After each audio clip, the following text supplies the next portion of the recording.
Alô, galera, começando mais um podcast de letra. E olha, Ricardo Brejinski e Carlos Bório, eu já tenho que começar de novo fazendo agradecimentos aqui ao público, porque batemos de novo o recorde de audiência com o programa da semana passada, né? Então, muito obrigado a todos que nos acompanharam, a todos que viram o de letra, que rompeu mais uma vez barreiras nesse final de semana, com mais uma audiência recorde aí para a história do programa. Muito obrigado a todos pela participação, pelo apoio, pela audiência.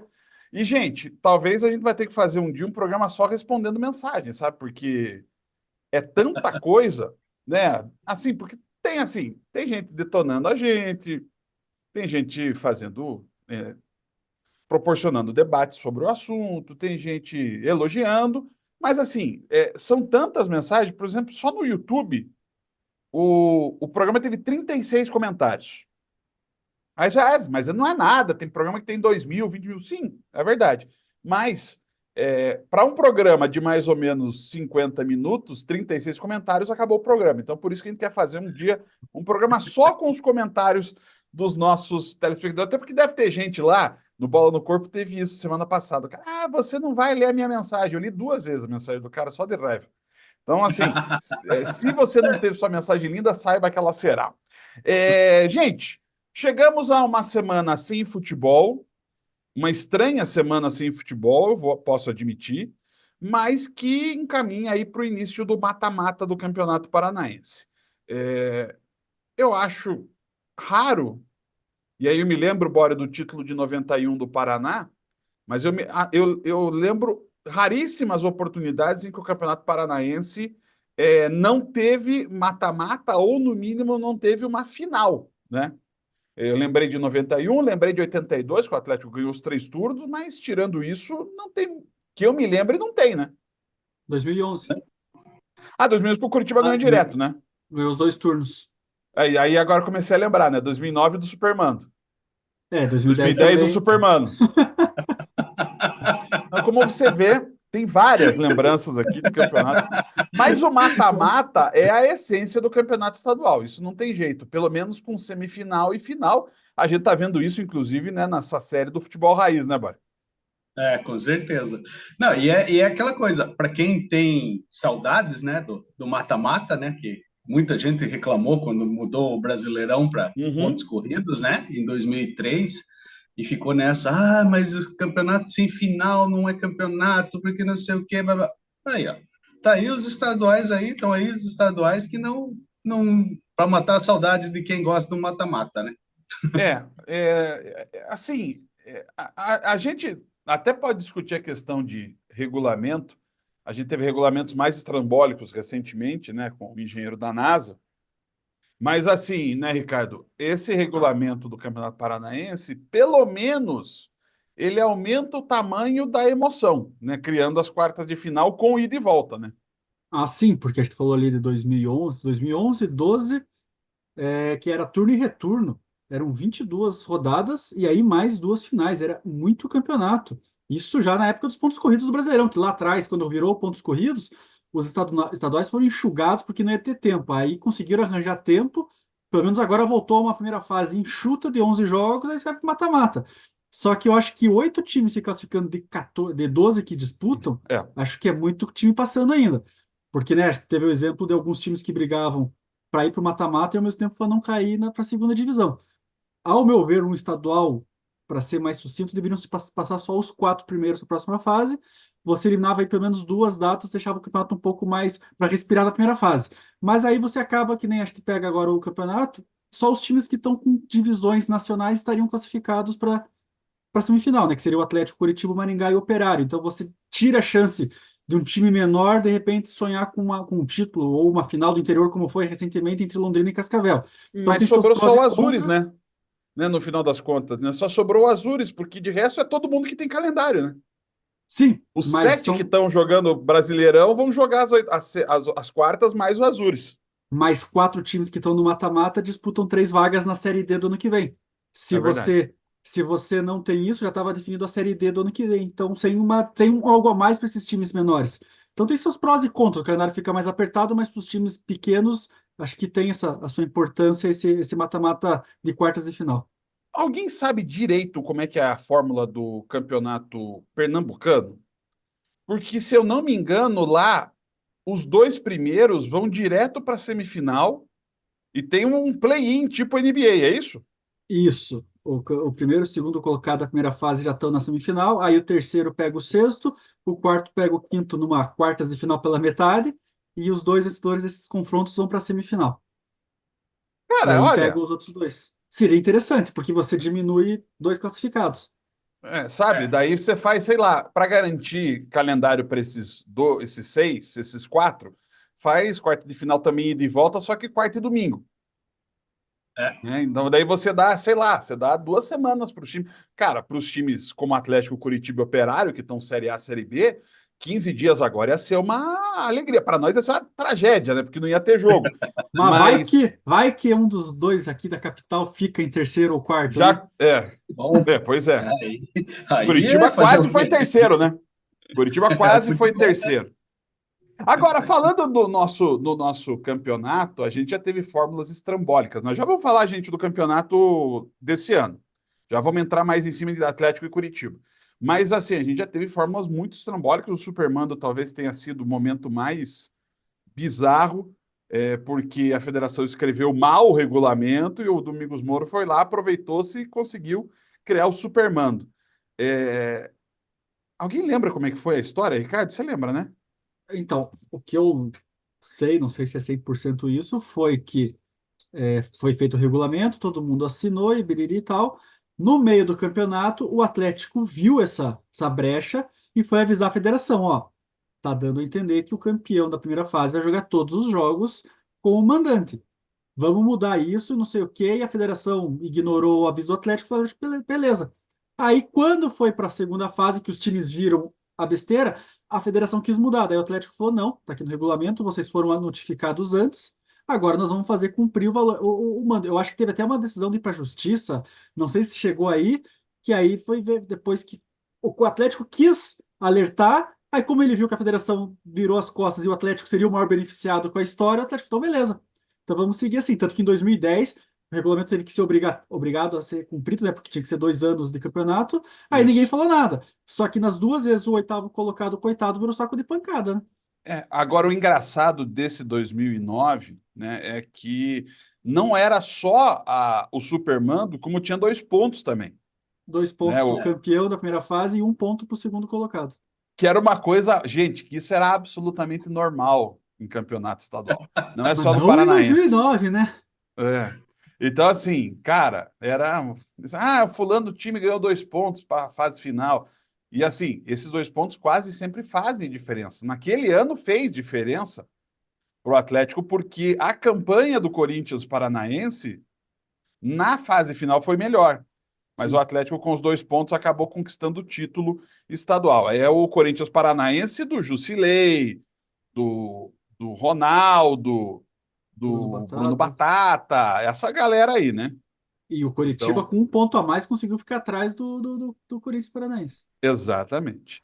Mas, gente, então vamos Devia, lá. devia ser invertido, né? Devia dar 2 pontos para o oitavo colocado e um para o sétimo. Para você ia dar Não, um não, então tempero do faz, campeonato. faz, faz DTM, faz grid invertido, né? Então É, o Superman então. era pro oitavo colocado, né? Pô, isso é digitar o campeonato. Claro. Mas, gente, vamos lá então. Vamos começar com o primeiro lugar, que é o Atlético, que joga contra o Londrina. Eu acho que é uma discrepância bastante grande hoje entre o Atlético e o Londrina. Mas a polêmica da semana aqui no canal, gente, é a tática do Atlético. O Ricardo fez algumas matérias sobre isso nos últimos dias, eu fiz um comentário essa semana sobre, o Valmir falou no Bola no Corpo segunda-feira sobre. É, Assim, tem desde extremos a própria posição do Valmir, que ele fala: olha, o Atlético não tem uma tática ainda montada. Até pessoas que dizem: não, o Atlético tem o esquema montado. Eu estou no meio do caminho, Ricardo. Eu acho que o Atlético até tem um sistema. Só que ele é tão ainda desajustado que as pessoas não conseguem precisar. Para mim, é claro, muito claro que o Atlético joga no 3-5-2. Mas alguns comentários que eu recebi dizem: não, o Atlético joga no 3-4-3. E eu não vejo o Atlético jogando assim. Então, quando saiu a escalação do jogo contra o São Joséense, se você olhar o campinho que o Atlético divulgou, é um 3-3-2-2. Que na hora que eu fui tentar montar para um 3-5-2, eu falei, mas tem uma coisa errada, faltava peça, porque era só um lateral direito que era o Léo Godoy, e na esquerda não tinha um lateral de origem. Eu falei, cara, como é que você monta isso aí? Eu acho que é um 3-5-2 hoje. Quando ele tiver todo mundo à disposição, eu acho que ele vai para um 3-4-3. Porque, para mim, o Canóbio é titular desse time, ele não vai deixar o Canóbio como um ala pela esquerda perdido ali. Só que o Léo Godoy mostrou já nessa estreia que ele vai ser titular absoluto. Então, eu não sei se ele vai, de repente, ficar com 3-5-2 com o Léo Godoy, que é ofensivo, tendo a obrigação de só recuar para o Canóbio ter liberdade pelo outro lado, porque acho que você vai deixar o time manco. Um 3-4-3, você consegue deixar o Léo Godoy aberto, um 3-4-3, o Léo Godoy aberto ali um pouquinho mais livre, com o Canóbio sem ter essa obrigação de marcar, porque uma hora o Esquivel vai voltar para o time quando tiver 100%. E ele já falou que o Esquivel não joga como terceiro zagueiro. Na última coletiva, o Osório disse que o Esquivel briga com o Fernando e com o Vinícius Cauê pela lateral esquerda. Então, assim, eu acho que Cara, ele vai que ter que escalar, confusão. ele vai ter que Que escalar o doido, cara. Esquivel e o Godoy no meio-campo, como Você me deixou com 3-4-3. mais dúvida agora. Ou É, ele Porque vai. pois é. assim, onde joga o Godoy? Vamos lá. Onde vai jogar o Godoy nesse esquema? De ponta. Na verdade, então, depende de Aí. quem vai fazer o meio-campo. Aí é porque eu acho interessante que ele está querendo dar muitas opções para o Atlético. Só que vai faltar gente boa nesse time. E vai ficar gente, entre aspas, pior como titular. Melhor. Vai ficar gente melhor de fora. Então, ou ao meu ver, o 4-3-3 seria a solução ideal para esse Atlético. Concordo. Se ele vai Concordo. fazer isso, aí eu já não sei. Assim, Ele queria fazer, então, a questão do Léo Godoy com o Canóbio, parecido com o que o Abel faz no Palmeiras, com o Mike e o Marcos Rocha. na verdade, não, porque o Marcos Rocha no Palmeiras joga de zagueiro, né? Ele quer fazer Isso. isso com o Madison e o Léo Godoy. Só que Pois é, daí depende de onde o Léo Godoy vai jogar. mas eu acho um desperdício você ter o Madison e o Léo Godoy como titulares, porque você não tem um lateral direito reserva. Você tem dois laterais de funções, de características diferentes que você pode mudar o jogo, seja como titular ou entrando no segundo tempo, e você colocar os dois ali para jogar, aí quem que vai sair lá da frente? Né? Então, tudo isso, assim, eu seria até um pouco mais radical que o Ricardo, jogaria num 4-4-2. Eu acho que não tem muito segredo na defesa. Bota o Godoy na dele, bota o Esquivel na dele. Aí joga Kaique, eu acho que é o zagueiro de caça junto com o Gamarra. Tá goleiro É, reserva? cara, eu acho. No 4-4-2 ele não joga. É, Pô, mas depois isso daquela que é. ele segurou com a mão no jogo do São Joséense, pô, assim, eu. E aí, assim, hoje, Fernandinho, Christian, Felipinho, Zapelli, Canóbio e Mastriani. Eric de Eu, fora? Eric de fora. Eric de fora. Eric fora. Hoje, para mim, Eric de fora. Mas, assim, eu não vejo o Osório se curvando a um pretenso conservadorismo de jogar com uma linha de quatro. E Só que nesse daí ele time, deixa tudo muito confuso, né?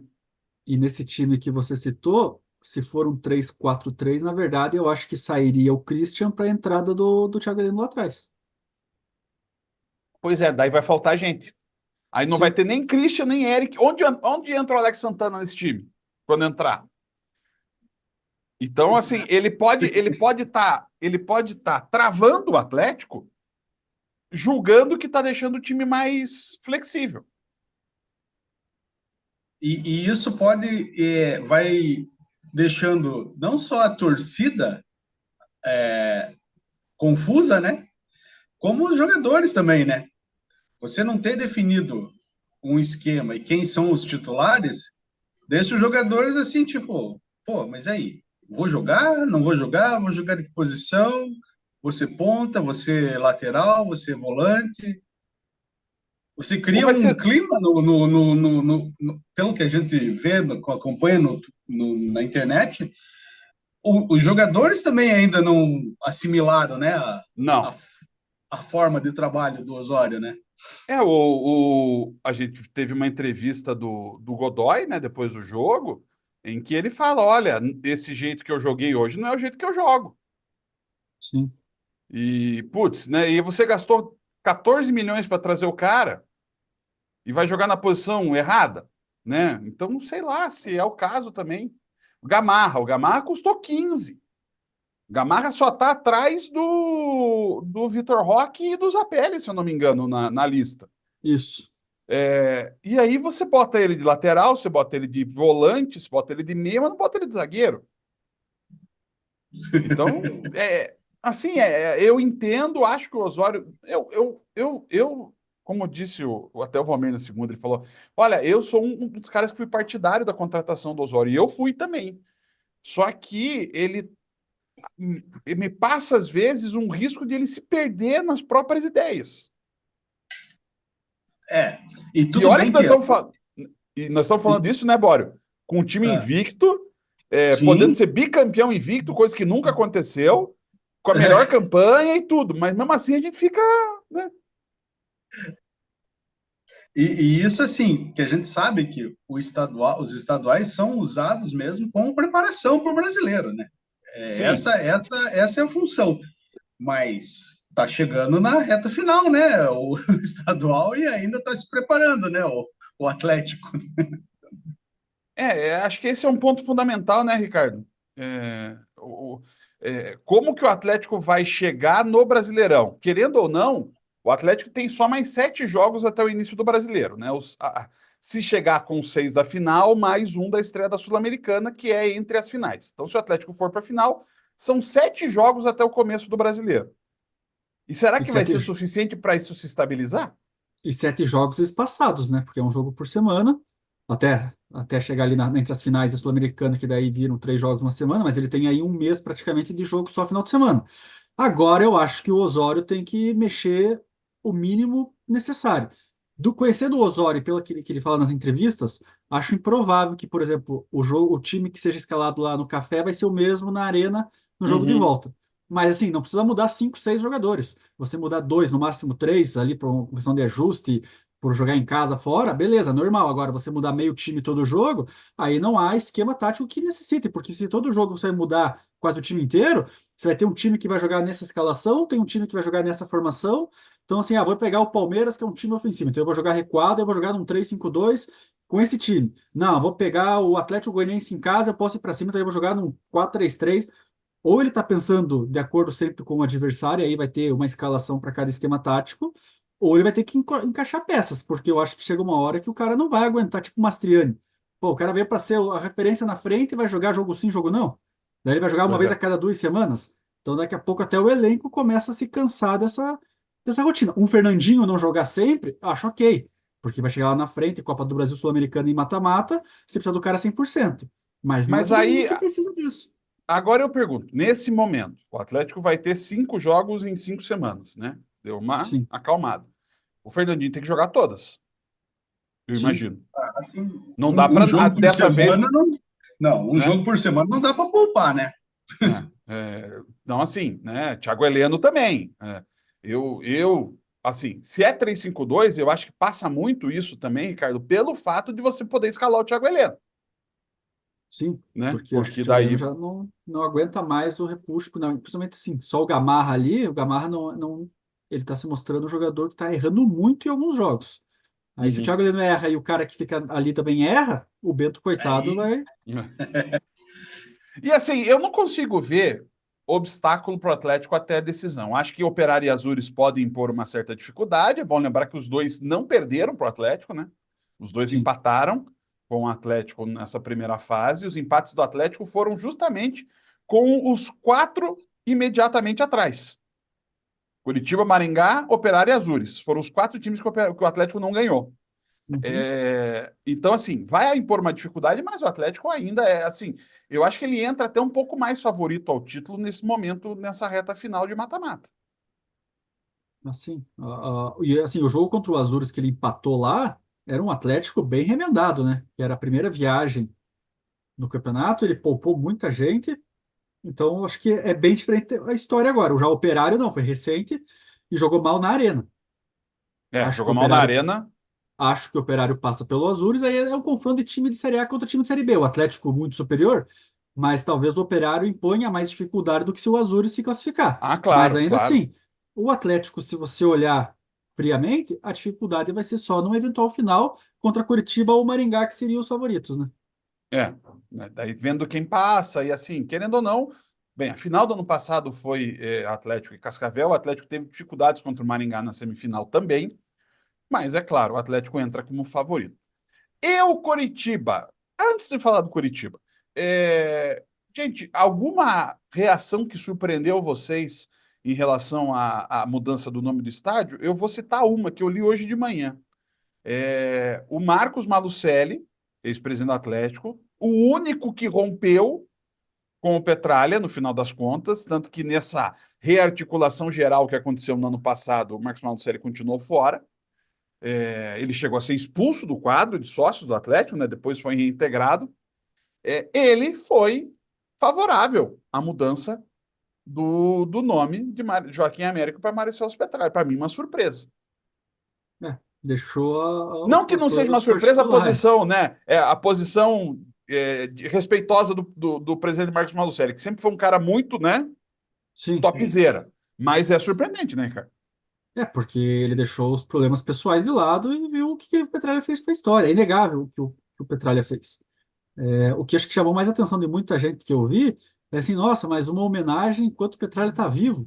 Eu falei, pô, mas Exatamente. qual é o problema de se homenagear? É bom se homenagear a pessoa para ela ver a homenagem, não depois que morreu. Então, assim, vai adiar aí mais um, sei lá quantos anos o Petralha tem de vida, que seja 10, 20, vai mudar a situação, se no ano do centenário, ou se daqui 30 anos, a mudança do nome do estádio, para o Atlético em si não muda nada. Mas se você quer homenagear o cara por tudo que ele fez ao clube, nada mais justo do que ele em vida presenciar isso. E é simbólico para mim, Bório, e aqui não estou dizendo se é certo ou se é errado, isso cada um tem a sua opinião. Eu só disse desde o início dessa história que ia ser mudado, né? Muita gente ficou falando de suspense. Não, será? Não sei, não vai ser porcaria nenhuma. Não teve nem votação, foi na base do sim. Foi, Foi na foi a base do sim. aclamação. Foi a Foi quase, aclamação, né? foi quase votação de projeto de nome de rua. Os senhores que estiverem que forem favoráveis permaneçam nos seus lugares. Foi quase isso. Tipo, foi. Cara, pelo que foi dito, vai ser o Petralha assim. Quem quiser. Não! Daí ninguém falou. "Shh, é sim, sim! Então, pô.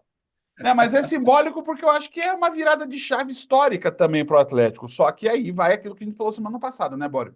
Não dá para pagar o Joaquim Américo. Exatamente. Todas as opiniões que eu li também, é assim, muita gente fazendo questão de dizer assim, ó, não podemos esquecer do Joaquim Américo, né? Então, tem que ser feito alguma coisa para manter o nome dele vivo, né? Isso é preciso, isso é fundamental, porque, né, Ricardo, é, não dá para pagar a história, não dá para pagar a Não, história, porque, assim, tem muita gente que fala, né, não, o Atlético não está fazendo centenário de 29 anos, acho que até o Mafuso escreveu isso, não pode apagar, porque não, da mesma forma que não pode apagar o Assis, o Washington, o Nivaldo, o seu Geraldino, o Hélio Sicupira. Alves, o Sicupira, o Jackson, o Caju, o Cireno, né? Pô, o Zanetti, o Galalau, o seu Nilo Biazzetto, e aí nós vamos aqui falar de trocentos. Eu escolhi 100 esses tempos lá para a banda B. Então, cara, né? Não tem como você não também lembrar do Joaquim Américo. E se não fizerem agora, é aquela coisa que pode sim morrer no meio do caminho. eu não sei se a sala de imprensa da Arena tem algum nome, tipo a do Paraná Clube, que tem a sala Caio Sônia Júnior. Nasser. Não, a Ah, Sônia da Nasser. Arena, não, a do CT é Sônia Nasser. A da A do Arena eu não CT? sei. se da Arena não tiver, eu acho que seria uma alternativa. Você manter o nome dele dentro do estádio, por mais que seja menor, seja menos simbólico, porque eu vi muita gente falando de fazer um museu na Arena com o nome do Joaquim Américo. Eu acho realmente estranho o Atlético não ter um museu. Acho. Então, talvez seja aí uma outra alternativa. Você mantém o Até, nome dele dentro do estádio. até porque tem um tour na Arena que não tem museu. É. Então, Né? Então, assim, precisa sim ter um museu e o nome da sala de imprensa da Arena é que, putz, os caras todos foram brigando com Petralha, né? Mas, cara, deveria se chamar Carneiro Neto, bicho. sabe? E o Carneiro merece uma homenagem dessa, né? E em vida, inclusive. Em vida, inclusive. Vai esperar o Carneirinho ir embora. Já pensou É... sala de imprensa? Já pensou sala de imprensa Augusto Mafuz no estádio Mário Celso Petralha, hein? Nossa senhora, hein? Ai, ai, ai. Gente, e do lado do Curitiba, cara, o que ficou desses últimos 10 dias de Curitiba, Ricardo? É, dá para prever uma mudança? Dá para prever alguma coisa, uma reação? Porque eu acho que o termo principal, até mais do que mudança, é reação. Dá para imaginar uma reação do Curitiba ou o torcedor que está vendo o time de 2023 ter tido números melhores que o time de 2024 até agora, né? Achar que vai dar tudo errado de novo? Não, eu acho que o Curitiba mostrou um bom futebol até um certo momento. Eu acho que são dois pontos que pesaram para essa sequência ruim. Três, na verdade. A primeira é que o time perdeu muito jogador por lesão, tanto que foi para a Copa do Brasil com 7, 8 desfalques, e desfalques importantes, acho que é o primeiro ponto. O segundo ponto é que o principal problema do Curitiba está na defesa e o Guto não está conseguindo corrigir, e está escalando muito estreia em cima da hora. O Damião está se preparando, mas aí o Benevenuto chegou num dia, foi titular no outro. O Bruno Melo chegou num dia, foi titular no outro. O David da hora chegou num dia, foi titular no outro. Falei, pô, peraí, daí o cara que está treinando há bom tempo não ganha espaço e o cara que acabou de chegar está jogando como titular. E aí a defesa está Aham, se mostrando desentrosada, porque os caras estão chegando e já estão jogando e não estão resolvendo o problema. Então tem o exato. desgaste e mais o desentrosamento. E para mim, pesou ainda, estava pesando até então a perda do Chávere. Os caras nitidamente sentiram, porque depois que o Chávere faleceu, o Curitiba não jogou bem, o Curitiba não ganhou. Eu acho que emocionalmente isso pesou. Tanto que morreu no dia do Atletiba, teve um clássico. Aí o clássico talvez tenha dado, vamos dar uma homenagem a ele. Na segunda-feira, o Robson, o Guto e o Amodeu foram para Araraquara. Sorocaba? Sorocaba, né? Araraquara? Acho que era Araraquara. Mas enfim, Tá. foi para o Araraquara. interior paulista para prestar homenagem, estar presente. E aí na terça-feira você já pega um avião para ir lá para Marabá, que é uma viagem bem desgastante. Então isso está interligado. E aí você perde uma eliminação, uma classificação que era vista como certa pelo Curitiba. 3 dias depois, você sai lá de Marabá e já está em Cascavel. Tudo está interligado, é o cansaço físico e o emocional. Agora, com uma semana inteira contra o Cianorte que não vem se mostrando um time muito forte contra o Corinthians, jogou muito mal, podia ter sido goleado.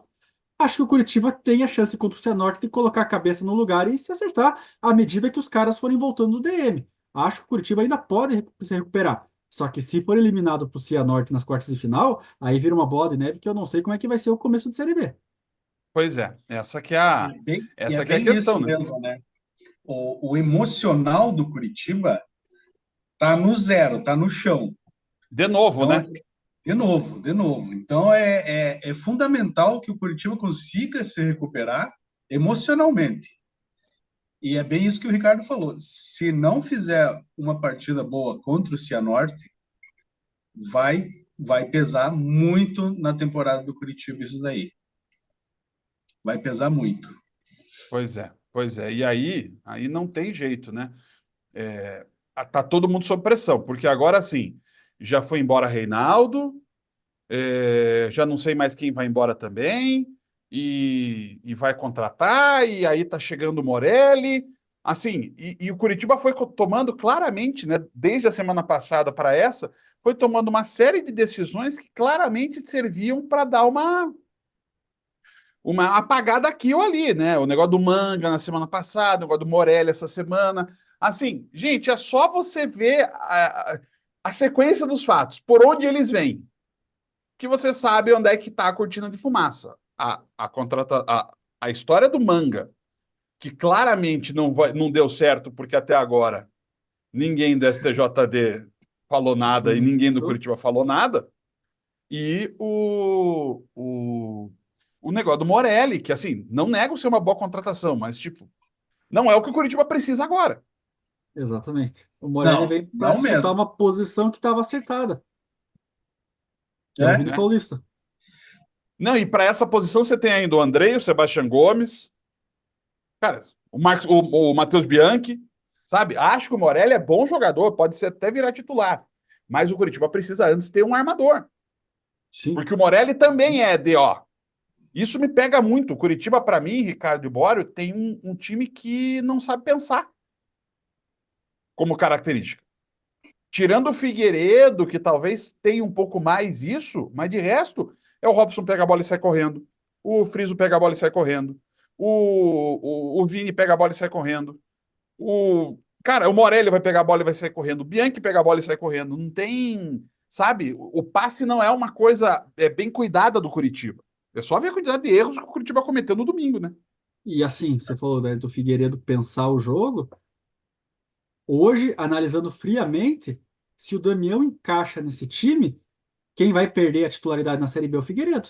Que aí Sim. você vai ter Robson, Aleph Manga e Leandro Damião. E aí o Friso vai ter que jogar na armação, porque ele está testando o Friso aberto no ataque. Mas daí com Aham. toda essa galera lá na frente, o Friso vai ser o armador. Então você está enchendo de jogador para a mesma função e posições mais carentes, você não tem peça de reposição. De novo fica manco, né? Sim, É, e E assim, vai, diga, e Bárbara. essa história que o Ricardo falou dos zagueiros, né? Que chega num dia, joga no outro, já é titular no outro.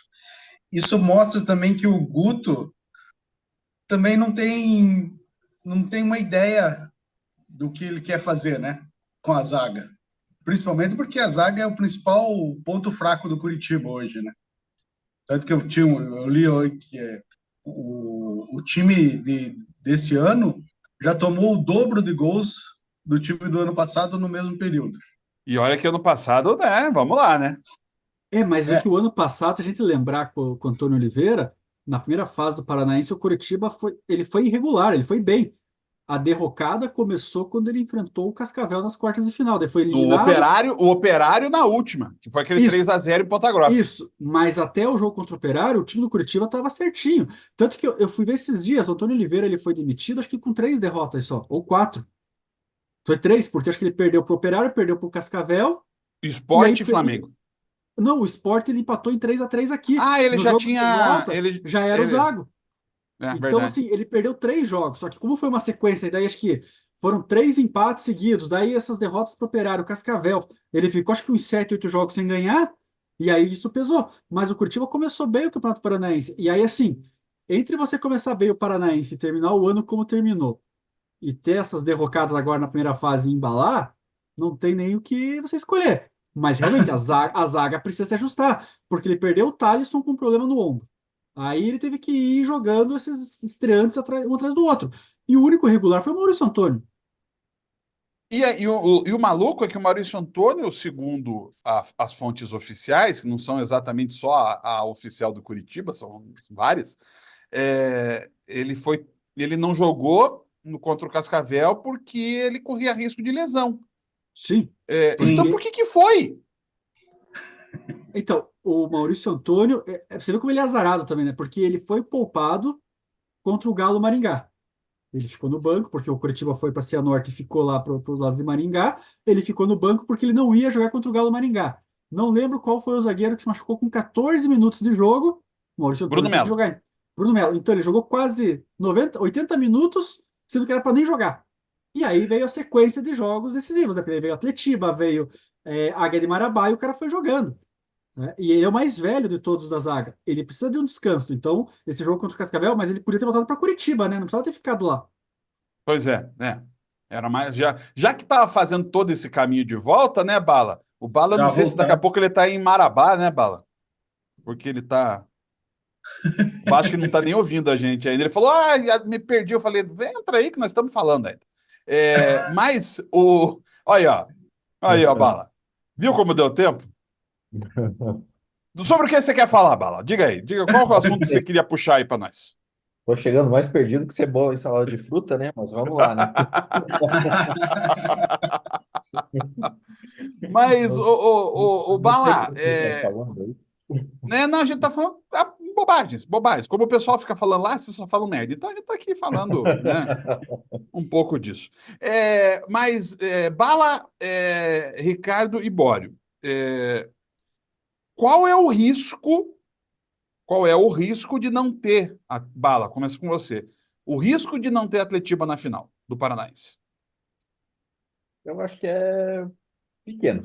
Eu acho que não tem muito risco disso não acontecer, assim, tá? Até pela campanha dos dois times mesmo, com altos e baixos na primeira fase aí, acho que não vejo muito essa possibilidade, né? Talvez o Maringá, que surgiu aí como terceira força esse ano, consiga ainda aprontar ali, né, pro Coxa, no caso, mas acho difícil. Acho que o Coxa é bem favorito. Quanto o Maringá, né, passando dessa fase agora, assim, tal. E acho que nas quartas assim, é bem mais tranquilo, né, para eles passarem. É. A série talvez endureça um pouquinho, talvez, né, um Operário da vida, deu uma complicadinha para o Atlético, até complicou no jogo da primeira fase, mas não vejo como eles possam em dois jogos, né? Se fosse um jogo só, era mais possível, mas com dois jogos acho muito improvável que não dê Atletiba no final. É impressionante, né, esse crescimento do Maringá, né? O Maringá em o quê? 8 anos? 10 anos, né? Porque 2020, aquela final foi 2014 já era esse Maringá, né? Era o Maringá, aham. Ele Isso. era Só que era o metropolitano, Zebrão, né? Não era o Dogão ainda, né? é, ele era o metropolitano, né? E Aham. fazia, tinha virado o Maringá, né? Ele, na Então, verdade, a gente fala do crescimento do Londrina e do Operário nos últimos anos, mas o Maringá tá indo no mesmo caminho, Ricardo. Não, o Maringá tá faltando só subir para a Série C, porque a Série D é um regulamento muito ingrato. Eu já falei aqui outras vezes. É muito mais difícil você subir, por mais que você tenha o melhor time, é muito mata-mata para você chegar até a semifinal. Então, É verdade. o Maringá é que nem o Cascavel. O Cascavel acho que só não subiu em 2022 quando pegou o Paraná. O Cascavel era melhor que o Paraná. Levou o azar ali de ter sido eliminado e logo depois o Paraná perdeu para o Pouso Alegre, que acabou acho que subindo. Então, assim, é muito difícil. Eu acho que o Maringá tem condição de subir.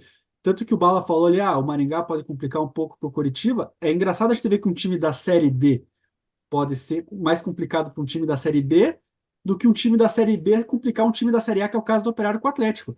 Porque, ao meu Aham. ver, hoje, se eu for olhar a tabela, para mim só não daria Atletiba na final se o Maringá passar pelo Coxa. Eu não cogito muito o Operário ter força para passar pelo Atlético. Mas eu não acho tão pequena, que nem o Bala falou, a chance de não dar Atletiba. Acho que o Maringá e Curitiba eu colocaria 60-40 para o Coxa, um eventual jogo de semifinal. Que eu já não acho tão pouca diferença. E aí, Bório? Eu também, eu concordo com o Ricardo, cara. Eu acho que sim, tudo vai depender do psico do Curitiba. O Curitiba é o único que precisa dar uma resposta imediata para mostrar que ele tem condição de estar na final com o Atlético. Faz E sentido. como eu digo, como o Ricardo falou, eu também acho que o Operário não vai fazer frente ao Atlético na semifinal. Mas o Curitiba e Maringá, eu tenho minhas dúvidas de que será uma coisa fácil de passar. Né, nesse primeiro momento. E bem, eu acho que vocês também deixaram claro que o Maringá passa do Cascavel e o Operário passa do Azures. E a Sim. gente teria. Bem, convenhamos, né, Ricardo? Voltando ao início do programa que o Bala não ouviu, mas seria o mérito, né? Os quatro melhores indo para a semifinal. Só que a gente sabe que nunca é assim, né? Nunca. Sempre tem alguém que. Sempre tem alguém para fazer o caminho. O próprio Operário, né? Nos últimos 2 ou 3 anos, o Operário entrou até mais favorito do que Atlético e Curitiba, porque o Atlético estava vindo com um time alternativo e o Operário não estava passando nem de quartas de final, né? Teve um ano que o 2000 Operário era super candidato ao título e ele perdeu a vaga na final para o. Agora eu não vou lembrar, Não, mas o tipo, ano passado o Operário perdeu a vaga para o Cascavel. Cascavel, né? que o Operário era melhor. Não, o É, Operário perdeu para o Londrina aquela vez nos pênaltis também, quando o em Londrina foi 2021. campeão. É. O, Então, o que eu, assim, o que eu vejo, além de pesar contra o Coritiba, é que o campeonato permite a inversão de mando nas próximas fases, né? Vamos supor, o Coritiba empata com o Cianorte fora e ganha no Couto, e o Maringá, sei lá, ganha os dois jogos do Cascavel, o Maringá na classificação geral passa o Coritiba e daí o jogo de ida é no Couto Pereira e a volta no Willie Davis. Então ainda tem isso. O Atlético está muito folgado ali na frente, mas o Coritiba e o Maringá, nesses dois jogos de quartas de final, ainda vale o mando no jogo decisivo. olha, e assim, como vocês perceberam, foi dado o sinal para o final do debate aqui do podcast. Bala, me perdoa, mas como ligaram o aspirador? Dá para ouvir o aspirador? Aí o microfone segura. Não, não dá para Não, ver. não Para tô Uma ouvir, ouvindo. não. máquina esse microfone, hein? Eu não ouço vocês, mas vocês me ouvem, que loucura. Mas então, Bala, para fechar, Bala, o que dá para imaginar E você, é, acompanhando assim, tendo o acompanhamento mais próximo, às vezes, das coisas do Atlético, o que que dá para imaginar que vai ser a reação do público? Será que, assim, muita gente falou assim, perguntou para mim, pô, mas será que a Liga Arena, a Liga não vai ficar chateada? Porque eu acho que Petralhão vai virar moda muito rápido. Eu acho que esse é um. É, acho que é um. Nesse aspecto, vai realmente, sim, lógico, todo mundo vai continuar chamando de Liga Arena, até porque de um tempo para cá, né, não tem mais essa questão com os name rights, né? As pessoas falam o nome do lugar. A Globo fala, né? Até a Globo fala, mas é um nome muito forte, né? Seja Petralhão, Mariozão, sei lá como é que vão chamar assim e tal, né? Como é que a torcida vai apelidar, porque com certeza vai ter muitos apelidos ali, né? Então, acho que depende muito de como o clube vai se posicionar também, né? Acho que vai continuar, lógico, chamando de Liga Arena, mas eu acredito que eles vão sempre dar um destaquezinho ali pro novo nome, né? Ah, Então, sim. Eu acho que assim, as próximas mensagens, se tiver lá, vai ser no estádio Mário Celso Petralha, a Liga Arena. eu Acho que. acho que vai. Né? E eles já tentaram mudar para Estádio Atlético Paranaense, então, né?